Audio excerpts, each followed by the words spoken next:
mkadirio na mpangilio wa maendesho yake Mwenyezi Mungu, ambaye sifa yake la yaghfalu, haghafiliki na viumbe vyake, wala yanamu, na wala halali. Kama kuna wakati anapitwa na usingizi, mambo yanajiri duniani hayafahamu, hilo kwa Mwenyezi Mungu hakuna. Allahu la ilaha illa hu alhayyul qayyum la ta'khudhuhu sinatun wala nawm lahu ma fi samawati wa ma fi al-ard.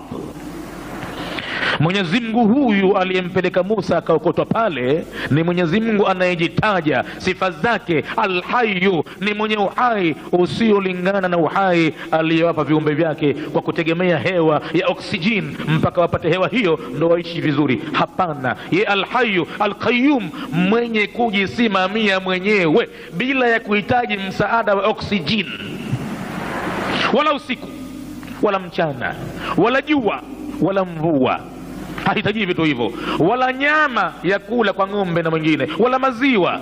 Al-Qayyum, Mwenyezi Mungu huyo, usije ukastaajabu mambo haya yanakwenda vipi, lakini hii habari ni kweli. Hii sifa yake ni kwamba la ta'khudhuhu sinatun, haimpitiki, haimchukui yeye sinatun. Sinatun kama kusahau hivi, au lepe la usingizi kwa mfano hivi, kwamba labda ilipita kuna wakati hivi aliyumba kidogo hivi na wale walikuwa kimchungulia, labda utaona kwamba wamemchungulia kwa mtazama Mungu. Sasa pale alipo yataanguka sasa hivi, zanapokwenda yule, unawahi hapo penya, unawahi penya. Hapana, hayo mambo kibinadamu. Utamchungulia kama hivyo kibinadamu mwenzako, umtizame japokuwa na submachine gun kakaa nayo, unamtazama usiku wa manane, baridi imempata, tahamaki ajitupia koti lake lile, askari anasinzia, ukaanza kuchungulia kwa sasa hivi umempata barabara, hata kama nitakwenda pale kumnyang'anya silaha yake hainuki kwa ile, anakoroma kama hivi, ananguruma kama ng'ombe. Hayo mambo kibinadamu. Kwa Mwenyezi Mungu la ta'khudhuhu sinatun wala naum, sikwambii kulala ndiyo kabisa.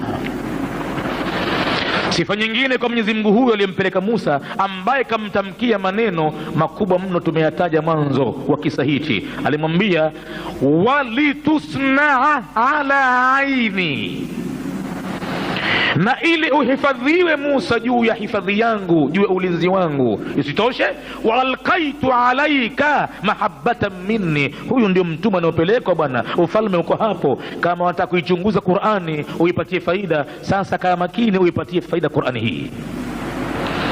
Nimeweka juu yako mapenzi